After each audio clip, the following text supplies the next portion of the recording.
Assalamualaikum warahmatullahi wabarakatuh. Perkenalkan, kami dari kelompok yang 4 akan mempresentasikan hasil diskusi kami yang beranggotakan saya Putri Apindami, Dea Wilda Asri, dan Dina Fitria. Baiklah, materi pertama yang akan dibacakan oleh Dea. Kepada Dea dipersilakan. Perkenalkan, nama saya Dea Wilda Asri, NIM 19005006, akan menjelaskan tentang pengertian dan konsep perlindungan anak berdasarkan peraturan perundang-undangan. Menurut Kamus Besar Bahasa Indonesia atau KBBI, anak merupakan amanah dan karunia Tuhan Yang Maha Esa yang memiliki harkat dan martabat sebagai manusia seutuhnya.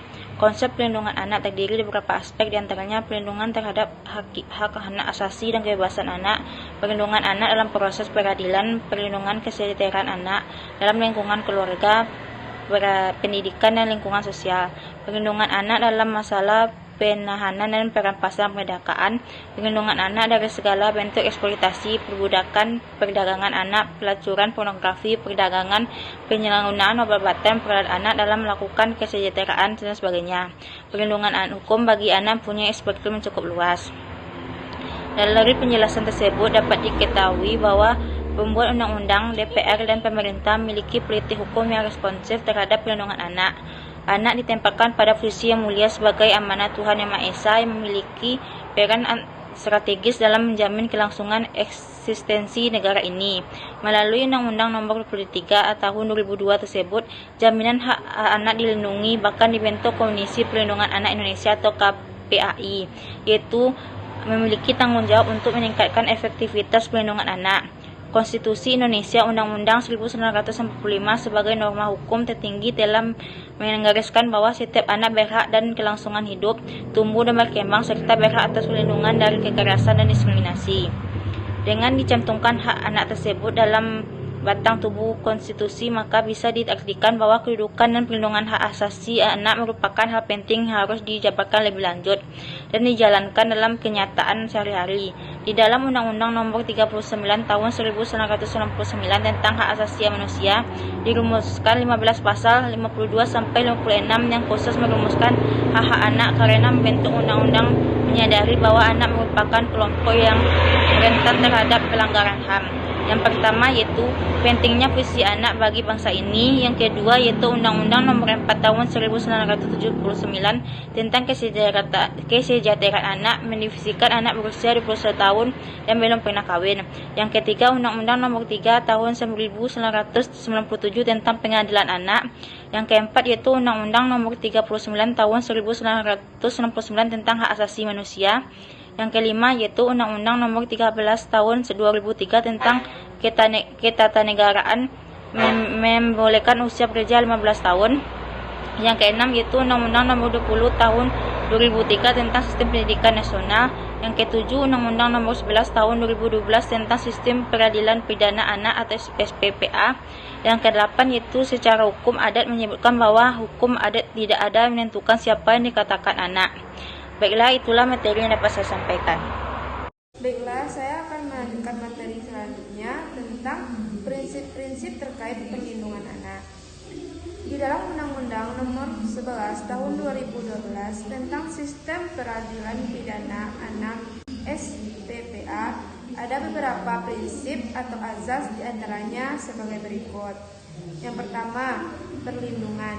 Yang dimaksud dengan perlindungan meliputi kegiatan yang bersifat langsung dan tidak langsung dari tindakan yang membahayakan anak secara fisik atau psikis. Yang kedua, keadilan.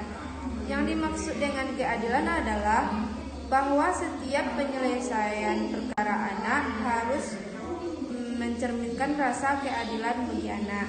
3. Non-diskriminasi.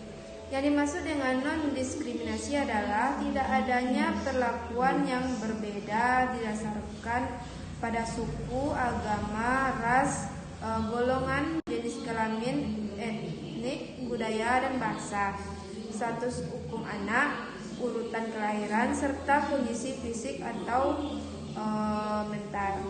Yang keempat, kepentingan terbaik bagi anak. Yang dimaksud dengan kepentingan terbaik bagi anak adalah segala pengambilan keputusan harus selalu mempertimbangkan kelangsungan hidup dan tumbuh kembang anak. Yang kelima, penghargaan terhadap pendapat anak. Yang dimaksud dengan penghargaan terhadap pendapat anak adalah penghormatan atas hak anak untuk berpartisipasi dan menyatakan pendapat, terutama jika menyangkut hal yang mempengaruhi kehidupan anak. 6. Kelangsungan hidup dan tumbuh kembang anak.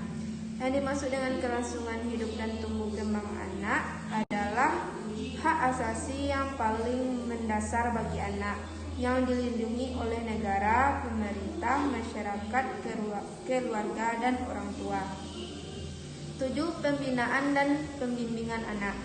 Yang dimaksud dengan pembinaan adalah kegiatan untuk meningkatkan kualitas ketakwaan kepada Tuhan Yang Maha Esa, intelektual, sikap, dan perilaku, pelatihan keterampilan profesional, serta kesehatan jasmani dan rohani anak, baik di dalam maupun di luar proses peradilan pidana. Yang dimaksud dengan pembimbingan adalah pemberian tuntunan untuk meningkatkan kualitas ketakwaan kepada Tuhan Yang Maha Esa, intelektual, sikap dan perilaku, pelatihan keterampilan profesional, serta kesehatan jasmani dan rohani klien permasyarakatan. Yang ke-8, proporsional. Yang dimaksud dengan proporsional adalah segala perlakuan terhadap anak harus memperhatikan batas keperluan, umur, dan kondisi anak. Yang ke-9, perampasan kemerdekaan dan pemidanaan sebagai upaya terakhir. Yang dimaksud dengan perampasan kemerdekaan merupakan upaya terakhir adalah pada dasarnya anak tidak dapat dirampas kemerdekaannya kecuali terpaksa guna kepentingan penyelesaian perkara. Ke-10, penghindaran pembalasan. Yang dimaksud dengan penghindaran pembalasan adalah prinsip menjauhkan upaya pembalasan dalam proses peradilan pidana. Assalamualaikum warahmatullahi wabarakatuh. Saya Dina Fitria, NIM 19005010, akan membacakan kasus tentang perlindungan anak berhubungan dengan hukum. Menurut data dari Departemen Sosial, jumlah kasus ABH cenderung meningkat dari tahun ke tahun. Pada tahun 2008, terdapat setidaknya 6.500 kasus ABH dan meningkat pada tahun 2009 menjadi 6.704 kasus. Namun, baru sedikit sekali jumlah ABH yang dapat ditangani secara baik dan sesuai dengan kebijakan perlindungan anak. Menurut Komisioner Bidang Anak Berhadapan dengan Hukum Komisi LIB Perlindungan Anak Indonesia, Apong Herlina, di Indonesia setiap tahun terdapat sekitar 7.000 anak berhadapan dengan proses peradilan setiap tahun. Yang mengutarakan adalah dari jumlah itu, sekitar 90% diproses dan berakhir secara hukum formal dengan vonis kurungan penjara. Berarti, hanya sekitar 10% saja kasus ABH yang mungkin selama ini telah diselesaikan secara pantas sesuai dengan norma perlindungan anak yang berhadapan dengan hukum. Berdasarkan data tersebut, anak yang bermasalah dengan hukum ABH dari tahun 2010 sampai 2015 dapat kita ketahui bahwa kasus anak bermasalah dengan hukum ABH dari tahun ke tahun semakin meningkat. Hal ini dapat kita simpulkan bahwa pemerintah maupun stakeholders belum benar-benar serius melindungi anak serta peraturan yang ada belum begitu berlaku secara efektif dalam rangka melindungi anak yang terlibat di dalam masalah hukum.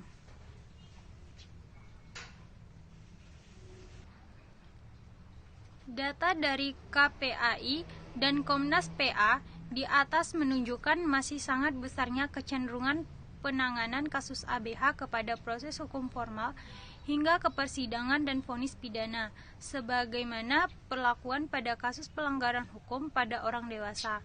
Padahal kerangka kebijakan perlindungan anak mengamanatkan bahwa proses dan tindakan hukum sedapat mungkin dijauhkan dari kasus ABH.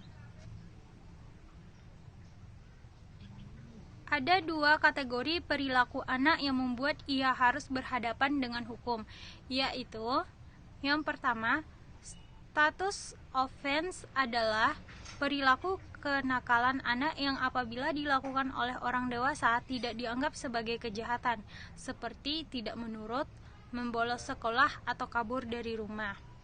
Yang kedua, juvenile delinquents adalah perilaku kenakalan anak yang apabila dilakukan oleh orang dewasa dianggap kejahatan atau pelanggaran hukum.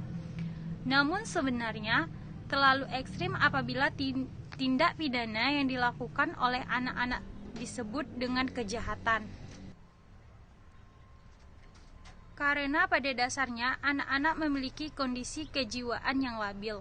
Proses kemantapan psikis menghasilkan sikap kritis, agresif, dan menunjukkan tingkah laku yang cenderung bertindak mengganggu ketertiban umum. Hal ini belum dapat dikatakan sebagai kejahatan, melainkan kenakalan yang ditimbulkan akibat dari kondisi psikologis yang tidak seimbang dan si pelaku belum sadar dan mengerti atas tindakan yang telah dilakukan anak. Ada beberapa faktor penyebab yang paling mempengaruhi timbulnya kejahatan anak. Yang pertama, faktor lingkungan, yang kedua, faktor ekonomi atau sosial, dan yang ketiga, faktor psikologis. Baiklah, sekian materi dari saya. Wassalamualaikum warahmatullahi wabarakatuh.